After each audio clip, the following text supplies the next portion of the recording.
সমাধান দিয়েছেন। রাষ্ট্র কেমন ভাবে চালাবেন আল্লাহ কোরআনের মধ্যে সুন্দর করে মানুষদেরকে বর্ণনা করেছেন। সমাজ কেমন ভাবে চালাবেন আপনি আল্লাহর কোরআনের দিকে তাকান। আল্লাহ কোরআনের মধ্যে সমাজ ব্যবস্থার কথা সুন্দর করে তুলে ধরেছেন। আপনি আপনার ওয়াইফকে কেমন ভাবে চালাবেন আল্লাহ কোরআনের মধ্যে বর্ণনা করেছেন। কিয়ামত কেমন ভাবে হবে আল্লাহ দুনিয়ার মধ্যে কোরআনের মধ্যে বর্ণনা করেছেন। কিয়ামত কবে হবে দুনিয়ার মানুষ জানে না, জানেন কে? বিশ্বনবী সাল্লাল্লাহু আলাইহি ওয়াসাল্লামের কাছে মানুষরা যখন প্রশ্ন করত, ইয়া রাসূলুল্লাহ কিয়ামত কবে হবে আপনি আমাদেরকে জানায়া দেন। আল্লাহর নবী বললেন কিয়ামত কখন হবে আমি জানি না, বরং আল্লাহ জানে, কিন্তু শুনে নাও কিয়ামত হওয়ার আগে সমাজের মধ্যে 15টি খারাপ অভ্যাস যখন বেড়ে যাবে, আল্লাহর নবী বললেন ফালিয়ান্তাকিবুহু ইনদা যালিকা রিহান হামারা। আল্লাহর নবী বললেন সমাজের মধ্যে আল্লাহ নির্বাচন করবেন খাসফান আবু মাসখান, মানুষদের চেহারা বিকৃত হয়ে যাবে। কিয়ামত হওয়ার আগে মানুষদের গুনাহের কারণে বিশেষ করে ভূমিকম্প বেশি বেশি হবে। আপনি তাকায় দেখেন আমাদের সমাজে এখন ভূমিকম্প আছে না নাই? বিশ্বনবী সাল্লাল্লাহু আলাইহি ওয়াসাল্লাম বললেন ইযা ফাআলাত উম্মতি 15 খাসলাতান আল্লাতিহাল বালা। ও সাহাবায়ে কেরাম, উম্মতের মধ্যে যখন 15টি খারাপ অভ্যাস বেড়ে যাবে, মানুষদের উপর আল্লাহ তাআলা দুনিয়ার মধ্যে গজব নাযিল করবেন, কিয়ামত সন্নিকটে হয়ে যাবে। এক সাহাবী আমার নবীকে বলল আল্লাহুম্মা ইয়া রাসূলুল্লাহ, তাহলে সেই 15টি খারাপ অভ্যাস কি? আল্লাহর নবী তাকে সমস্ত কিছু জানিয়ে দিয়েছেন।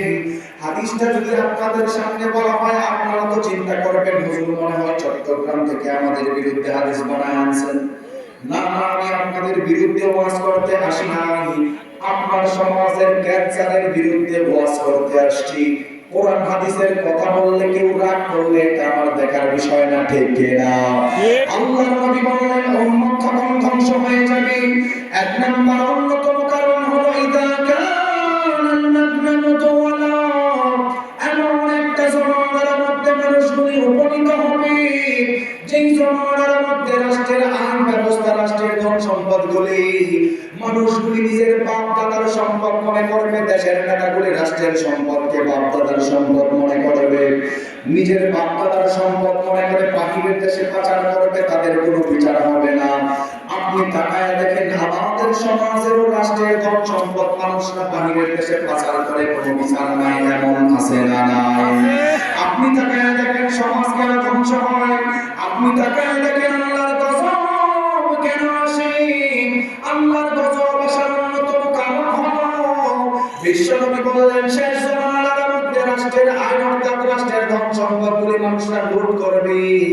আপনিও তাকায় দেখেন আমাদের বাংলাদেশের রাষ্ট্রের মান সম্পদ লুট করনেওয়ালা চোর বেশি।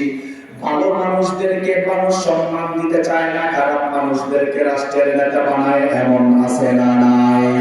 বিশ্বনবী সাল্লাল্লাহু আলাইহি ওয়াসাল্লাম বললেন উম্মত তখন ধ্বংস হয়ে যাবে যখন বিচার ব্যবস্থা উলটপালট হয়ে যাবে। আপনি বলবেন হুজুর বিচার ব্যবস্থা সম্পর্কে আপনি কি বুঝালেন, আমাদেরকে একটা উদাহরণ দিলে ভালো করে বুঝবেন। বিচার ব্যবস্থা এমন হয়ে যাবে আল্লাহ তাআলা যখন দুনিয়ার মধ্যে বিচার ব্যবস্থা যখন উল্টাপাল্টা হয়ে যাবে, আল্লাহ তাআলা দুনিয়ার মধ্যে ভয়াবহ ভূমিকম্প, বিভিন্ন ধরনের গজব নাযিল করবেন। কেমন ভাবে আপনাদেরকে উদাহরণ দেই। আপনাদের এই বগুড়া শহরের মধ্যে তাকায় দেখবেন বিচারককে যদি রাতের বেলায় 10,000 টাকা ঘুষ দেওয়া হয়, পরের দিন সকালবেলা নির্দোষ মানুষ জেলে ঢুকে, নির্দোষ মানুষকে জেলে ঢুকায়া অত্যাচার করে, আর দোষী মানুষ এলাকার মধ্যে ঘোরাফেরা করে, এক চোখে তেল আর এক চোখে পানি দিয়ে সমাজে বিচার আছে না নাই? আপনাদের কথা বুঝলেন? একটা উম্মত তখন ধ্বংস হবে যখন এলাকার নেতাগুলি রাষ্ট্রের ধন সম্পদকে বাপ দাদার সম্পদ করে পাচার করবে।